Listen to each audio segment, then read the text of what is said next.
大家好，我是 A 神啊。那今天我們終於來到這個實況主挑戰周的第7天，對 Day 7啊。對，那今天我們又是來一個輪迴，那打回這個第2名的玩家，就是我們的忘記什麼名字了，但是他也是有在這個 YouTube 上直播的一個實況主玩家。对，那其實這個玩家已經從這個第2名上升到現在的第1名，就是完完全全是用這個時間跟實力來打上去了，那就不是什麼很奇怪打法的一種玩家。所以的話是2個字：尊重。对 ，respect 就非常之 respect 這個玩家，因為用實力打上去的玩家，通常都是值得尊重的一批玩家。对，那一開始前也是那句，如果你喜歡的話，先訂閱一下，謝謝。那這次再說個題外話吧，那可能大家已經有點看膩了這種跟實況主打架的一個影片，那但是我就先跟大家說一聲吧，就是這種影片，這個實況主挑戰做的影片其實應該還有幾部就完結了，但是我就為了算是補償給大家吧，就給大家一點驚喜，就是我在那個實況主挑戰做最後一天，我會放一個大家應該是意想不到的那個人在最後一天裡面跟他對戰。那究竟這個人是誰那大家就期待一下。那大概10幾天，這個實況主挑戰就會完結了，那大家就可以期待一下。對，那我們回到這個影片裡面，那次打這個玩家是當時第2名，現在應該是第1名了。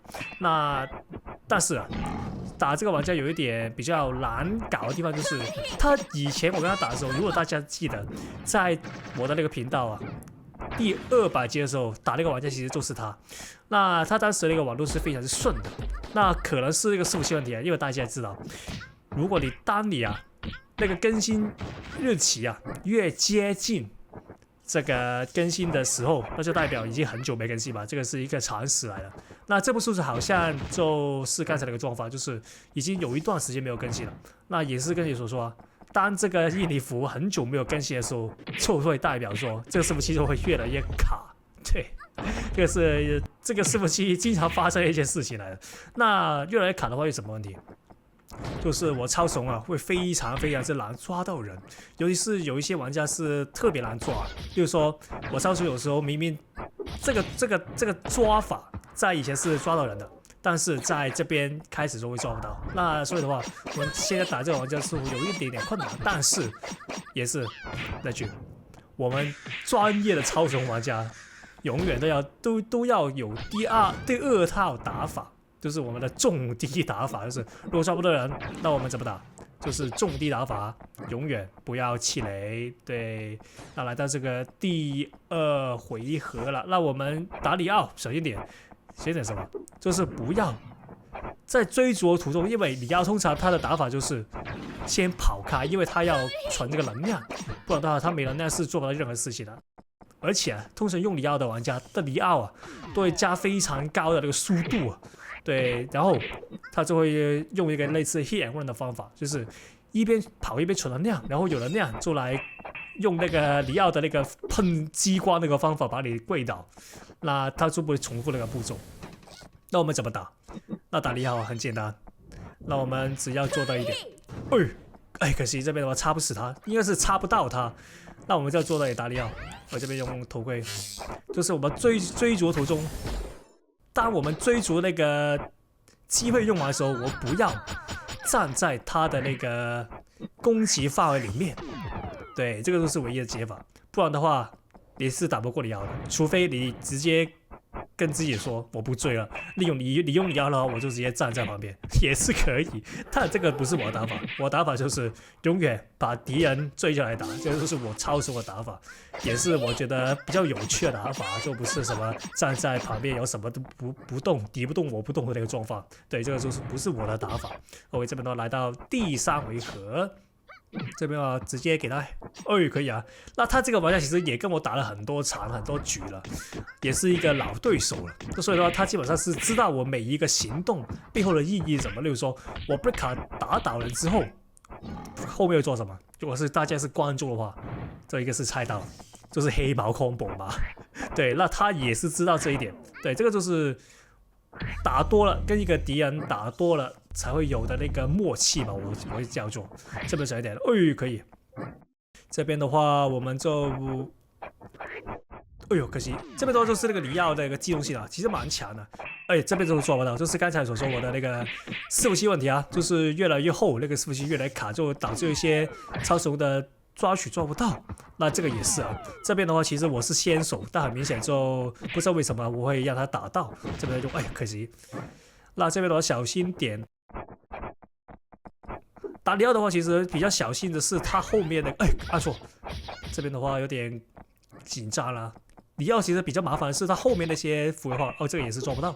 那但是我們就別怕，做不到的話，我們超雄要立馬做出下一步行動是什麼？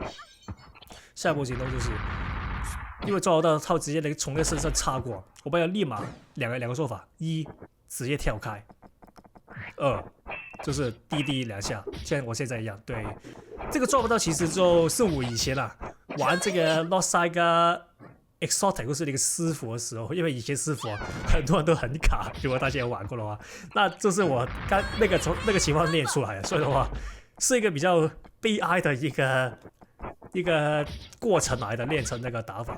OK， 這邊的話抓到，那他一個玩家。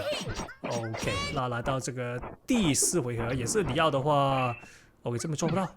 那我們直接又是 breaker 打下去，然後借這個黑毛空。可惜這邊的話高低差導致這個黑毛打不到。那你可以發現一點就是，很多時候如果大家有看昨天那部的話，其實也是同一個地圖嘛，我沒記錯啊。前天那部对，前天那部也是同一個地圖嘛。那其實大家如果比較一下的話，就發現超雄那個抓人的情況就少了很多。那就是因為也是我為什麼不推薦大家用這個超雄的原因，因為超雄其實要面對這個狀況是經常發生的。那如果你是接受不了這一點的話，或者是你沒有那個時間練習這一點的話，我是不建議你用的。因為其實我要做到這一點，你看起來好像很輕鬆，因為我其實已經練了差不多1萬個小時以上的這個超雄，這一點的話。基本上你看到我這麼順的話，其實就是我已經把這些很悲哀的東西練成肌肉記憶。對，所以的話不要用超雄，為了你的游戲體驗為主啊，不要用超雄，你會非常之難受。对，這邊抓到，那邊打下去，那我們就嘗試一下 Summon Can。OK， 這邊抓到沒差，我直接跳走。那這邊，可惜。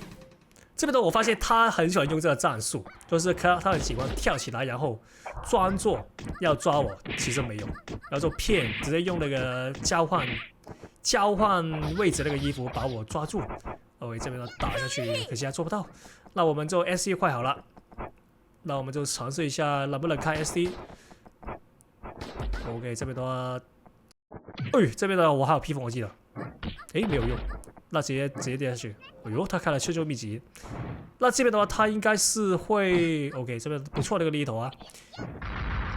OK， 來到這個第5回合，那這個就是里奧的 Heaven 的那個比較優勢的點，就是他只要抓到你類似英雄的一個印子點，因為他里奧他不知道為什麼，他的英雄設計就是可以跳到很高的空中，然後進行那個高空壓制。那基本上主要英雄來說，我覺得應該是沒有英雄是可以不用其他裝備的情況下飛得那麼高。說到里奧，他基本上只要抓到你那個英雄印子，就可以直接來一個高空壓制，把你跪下來。对，所以是非常之麻煩。那我們應付方法就是刚才所說啊，不要站在他的攻擊範圍裡面。雖然你是有那個英雄印子，但還是盡量做到這一點。這個也是很難做到，但我們也是盡量做到。這個也是他以前成為 Meta 一個主要的大原因啊。對，那這個的話小一點啊。那這個血量的話就也是一樣。那我們嘗試一下，看能不能抓到他。不錯。那我的技能也好了，來技能階段。那現在的話，如果基本功的話有點兩邊都交流狀態的話，我們就盡量看能不能抓到對面的那個錯誤失誤，然後直接開啟了，這就是唯一打那個突破口的方法。OK， 過去，那我們就不要浪費機會了。OK， 這邊拍，哎呦，這邊拍到，哎呦，可惜跳起來就是，哎，不錯，那這邊的話有機會啊，有機會什麼？有機會就是那個技能的突破打出來了，那我們就嘗試一下，再抓他，因為現在兩招對兩招，哎，可惜啊，這邊的話出一種，那所以的話，我現在先把這個冰封放在這個水龍身上。就是防止這種錯誤再次發生了，對，那就記得訂閱一下，謝謝。